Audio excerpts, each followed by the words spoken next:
Hi, I'm Cindy Halpern. I have a rather serious topic to discuss today. As just about all of you know, 7 Orthodox Jewish children died in a fire in Brooklyn. They had a hot plate on because electricity can't be turned off and on because of Orthodox Jewish beliefs, and so the hot plate caught fire in the middle of the night, and the first responders came very quickly. There was I think a Jewish ambulance group came to the scene first, and then the fire department of New York City came, and the mother of the children, and maybe she was the oldest daughter, jumped, and they are in critical condition. I guess the mother was burnt because she tried to save her children. The father was away, and he wasn't there to help. Let me relate this another way, because people are attacking me online because they think I'm attacking Orthodox beliefs.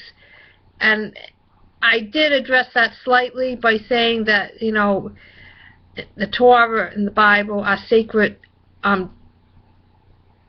documents and scriptures, that electricity didn't exist yet, and therefore it's modern interpretation whether electricity is forbidden or not on Shabbat. But let me get a little bit away from that, because we could debate all day on that, and I'm not going to change my mind about it, and other people aren't going to change their minds about it. There's no meeting of the minds there. When I was 5 years old, we went for a Sunday drive, which was our custom. My sister was she was 10 years older than me. She was still going on these rides with us in 1965. After that, she really didn't. And then my 2 brothers, my younger brother Stewie was like 2, and then my older brother Russell, who was coming down with Duchenne muscular dystrophy. Anyhow, we stopped at a gas station, and the gas tank was filled. And about 2 minutes after the gas tank was filled, we were down the road, Bald Hill Road in Warwick, Rhode Island. The Warwick Mall wasn't there yet. And my brother Russell, who was a year and a half older than me, said to my father, "Dad, I smell gasoline." And my father pulled over right away. And Mom got Stewie out of the front seat. In those days, there were no laws about kids sitting in the front seats.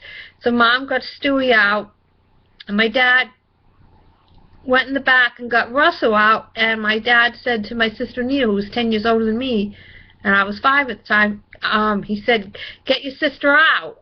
And just out of fairness to Anita, she was mildly retarded, and she probably had some emotional issues too. And instead of getting me out, she shut the door and left me trapped in the car. And the car was burning by this time.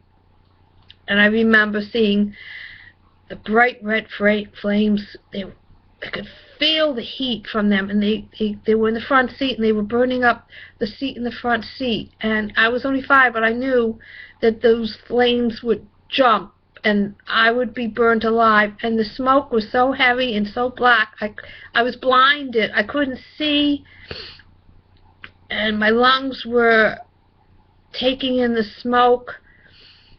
And suddenly, the window smashed, and I felt a hand. I couldn't see it. The smoke was too heavy. I felt a hand grab me by the throat, and this driver that had been behind us, who observed what had happened, he yanked me out of the car. And when he yanked me out of the car, he and I both fell on the ground, and the car exploded. And the Warwick Fire Department came, and there was nothing left of the car. It was charred. It was a total loss.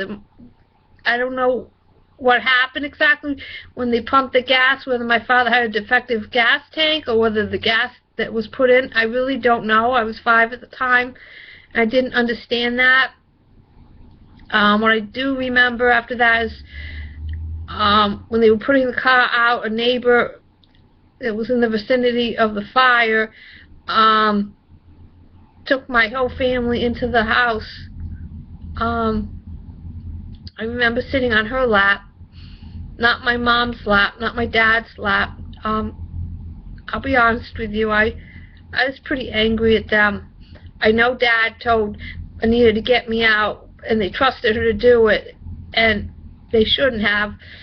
I was angry at my parents, because the stranger got me out, and I was angry at them, and they didn't intend for that to happen. It was a son thing, and they trusted my sister to get me out, and it didn't happen.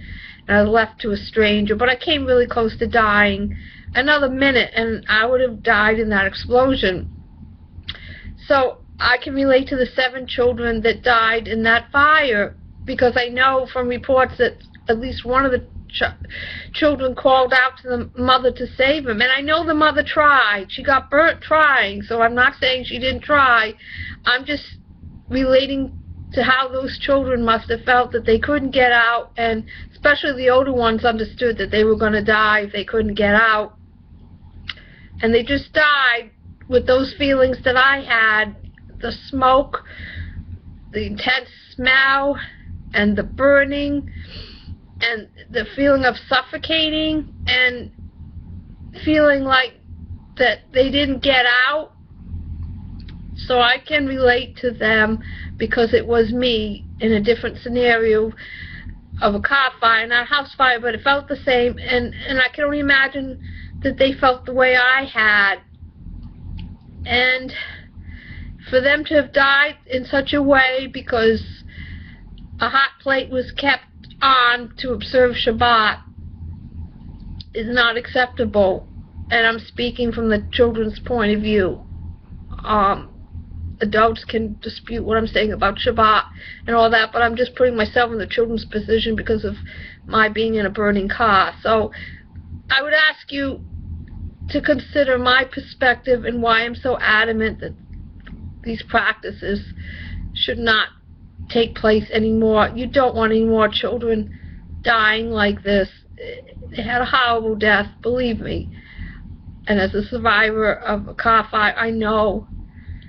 And so I just want to relate that my strong opinion of why I feel this way, and it is not an attack on Orthodox Judaism. My great-grandparents were Hasidic. It's just an attack on this particular practice. Okay, thank you.